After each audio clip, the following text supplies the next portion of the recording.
Ravi de vous retrouver pour cette nouvelle édition de la mi-journée. Bienvenue. Tout de suite, les titres.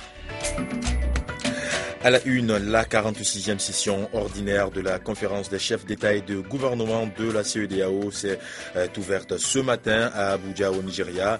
Deux dossiers brûlants, à savoir la croisade contre Ebola et la sécurité dans la bande sahélo-saharienne. Et cette actualité, depuis ce matin en Australie, un homme armé retient en otage un nombre indéterminé de personnes dans un café à Sydney.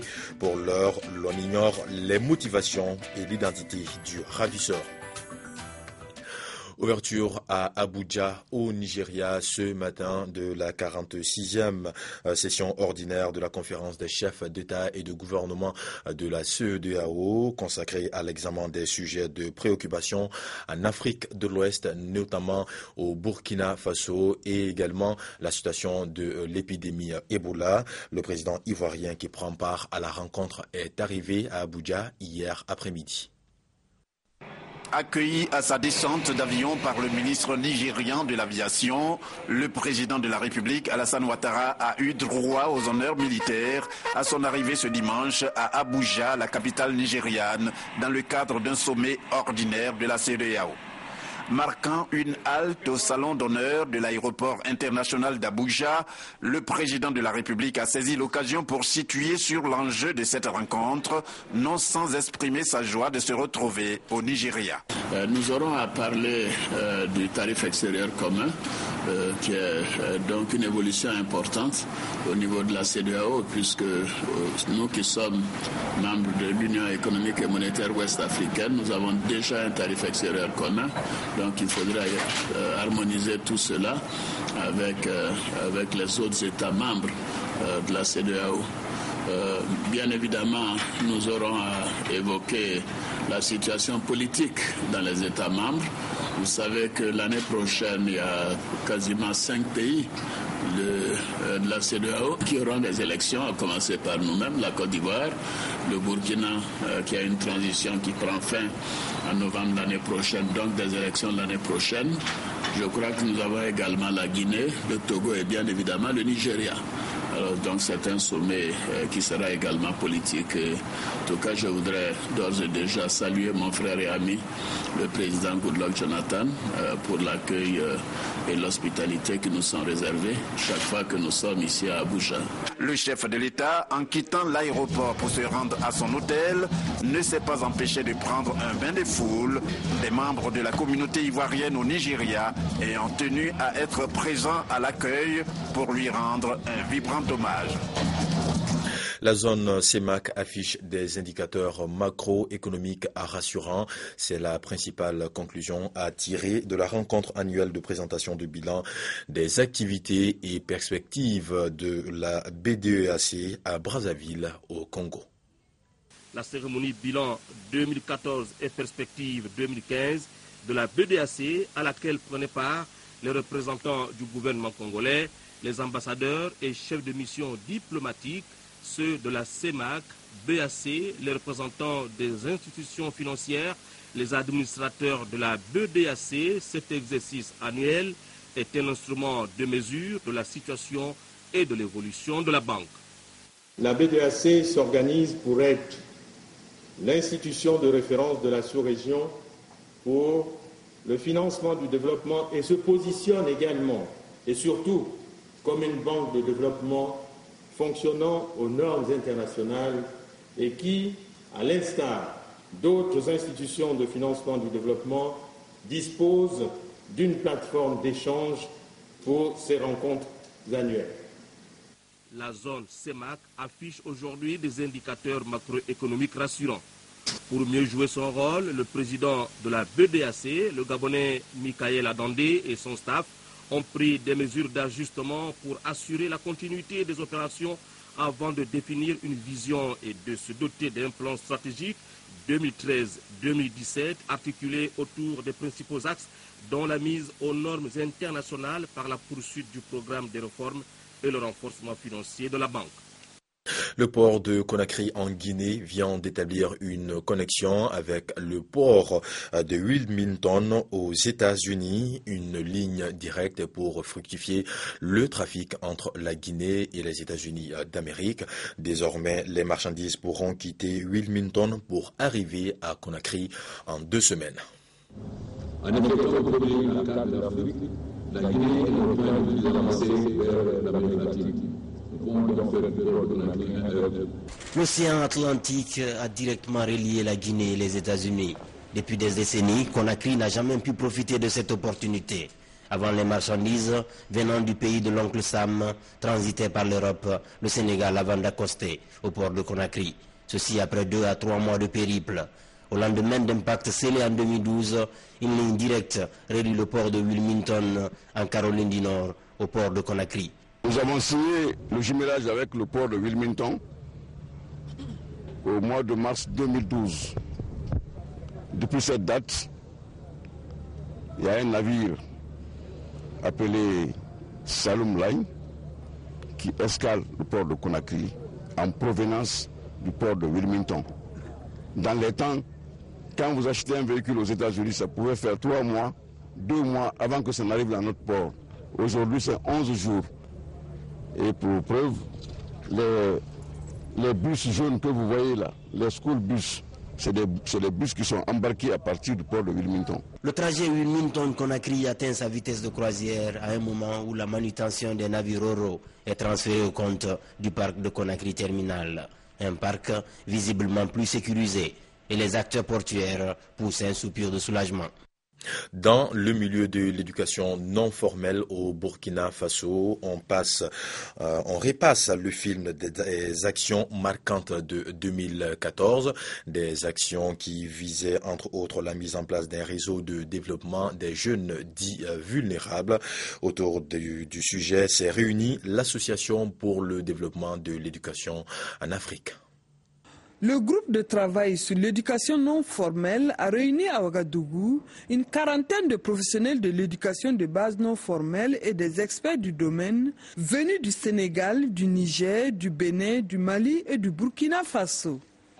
Les recherches qui ont été présentées ont servi de base à une meilleure compréhension des problématiques telles que les programmes, les curriculums, les approches méthodologiques, les savoirs endogènes, les passerelles, le problème de passerelles, la qualification du corps enseignant.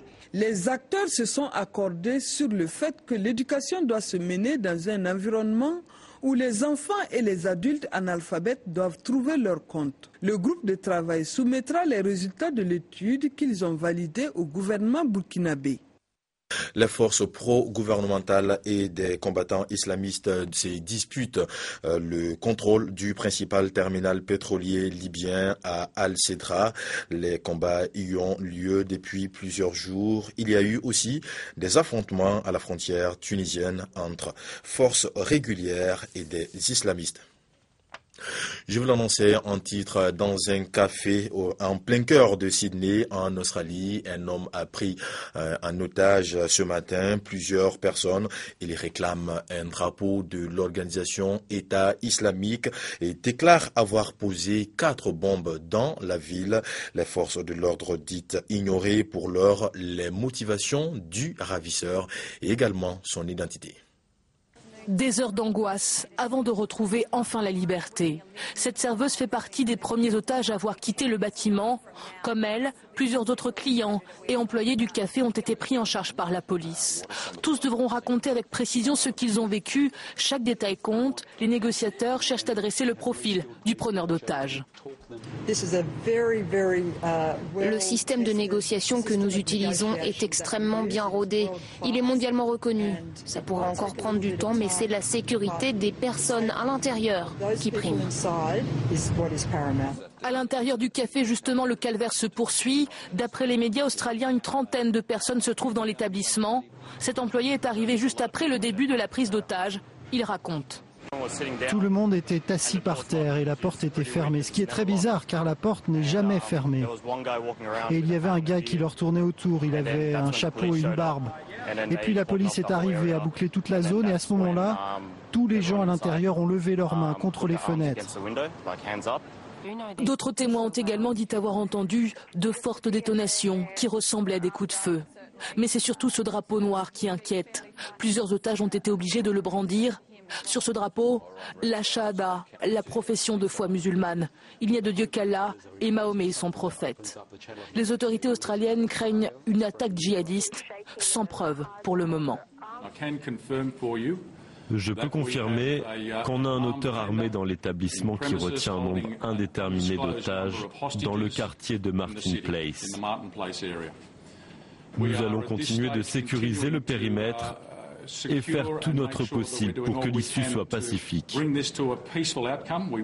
Le quartier de Martin Place, où a lieu la prise d'otages, est le centre financier de Sydney. De nombreuses administrations ainsi que le siège de la Banque centrale s'y trouvent également. Le Premier ministre, Tony Abbott, a annoncé une réunion d'urgence avec la Commission nationale de sécurité de son gouvernement. Par précaution, le célèbre opéra de Sydney a également été évacué après la découverte d'un colis suspect. Le consulat des États-Unis aussi. Tous les transports en commun ont été suspendus. Près d'une semaine après sa sortie, le rapport du Sénat américain sur l'utilisation de la torture suscite toujours beaucoup de réactions. Aux États-Unis, l'ancien vice-président Dick Cheney défend les pratiques de la CIA. Et puis, en Grande-Bretagne, beaucoup d'interrogations également sur le rôle qu'auraient joué les services secrets britanniques. Elle réclame la révélation d'informations classées ultra confidentielles. La puissante commission parlementaire britannique sur le renseignement demande officiellement à Washington de fournir toutes les informations qui concernent le Royaume-Uni et qui ont été retirées du rapport sur la torture. Nous allons demander officiellement aux États-Unis toutes les informations et les références qui concernent le Royaume-Uni et son éventuelle implication. Si elles figuraient dans le rapport, alors oui, nous voulons les voir. Objectif des parlementaires britanniques, déterminer le rôle exact joué par les services de renseignement intérieurs et extérieurs britanniques dans la guerre contre le terrorisme. Après la publication du rapport du Sénat américain mardi, Londres a reconnu qu'un dialogue avait eu lieu avec Washington, mais qu'il n'avait pas été question de couvrir d'éventuelles activités illégales. Dans son rapport, la commission du Sénat retient que la torture utilisée par les agents de la CIA n'avait pas permis de récupérer d'informations valables à l'époque de la guerre contre le terrorisme lancée par le président Bush après le 11 septembre. Sans surprise, l'ancien vice-président Dick Cheney a vigoureusement défendu la CIA. La loi telle qu'interprétée par le ministère de la Justice était très claire. Les techniques que nous avons utilisées et qui avaient été autorisées par le président ont porté leurs fruits et ont permis de protéger le pays contre de nouvelles attaques. Les services secrets britanniques sont concernés par plusieurs affaires, dont le cas de l'Éthiopien Binyam Mohamed. Détenu à Guantanamo pendant plus de 4 ans, il accuse les services secrets britanniques d'avoir participé à des interrogatoires assortis de torture. Et ce nouveau coup de force contre l'opposition turque, une trentaine de personnes a été arrêtées dimanche, essentiellement des journalistes, des partisans, des anciens alliés du président Erdogan, devenu l'un de ses opposants les plus farouches. Rassemblés pour dénoncer les violations à la liberté d'expression. Dimanche matin, la police a mené des perquisitions au siège du journal Zaman, l'un des plus grands quotidiens turcs. Des figures emblématiques du journal ont été arrêtées. Le rédacteur en chef du quotidien, Ekrem Doumanli, a d'abord défié les forces de l'ordre de venir l'arrêter. De plus en plus de journaux et de télévisions sont pris pour cible. Les médias sont réduits au silence. Des nouvelles lois sont votées au Parlement. Tout le monde devient suspect. Et la prochaine étape, ce sera de suspendre le Parlement, parce que la liberté d'expression a deux jambes, les médias et le Parlement. Quelques heures après, il était embarqué. Même vague d'arrestations au siège d'une chaîne de télévision. Tous ciblés à cause de leur proximité avec Fethullah Gülen, ce prédicateur islamiste exilé depuis 1999 aux États-Unis est en guerre ouverte avec Recep Tayyip Erdogan. Le président accuse Gülen d'avoir orchestré l'an dernier une enquête pour corruption contre lui et des membres de son cercle le plus proche. L'homme fort du pays avait alors crié au complot contre le régime. Le Premier ministre renchérit et promet que les proches de Gülen devront rendre des comptes. Ceux qui ont infiltré les institutions, qui ont enregistré clandestinement des rendez-vous privés, ceux qui ont comploté contre les agences de renseignement, tous ceux-là doivent savoir qu'ils ne resteront pas impunis. Gülen a nié toute implication. L'Europe a dénoncé ces raids, estimant qu'ils étaient contraires aux valeurs européennes que la Turquie est censée respecter, elle qui aspire à rejoindre l'Union européenne depuis 2005. Et cette brève en sport avant de nous quitter, la Ligue des champions de l'UEFA, le tirage au sort a lieu en ce moment même à Nyon. Voici les affiches pour les 8e de finale. Manchester contre FC Barcelone, Bayer Leverkusen contre Atlético Madrid, Juventus contre Borussia Dortmund, Schalke 04 contre Real Madrid, Shakhtar Donetsk contre Bayern Munich, Arsenal contre Monaco et FC Bâle contre FC Porto. Et voilà qui referme Afrique Midi. Merci de l'avoir suivi. L'information continue sur africabletelevision.com. À très bientôt sur notre chaîne. Au revoir.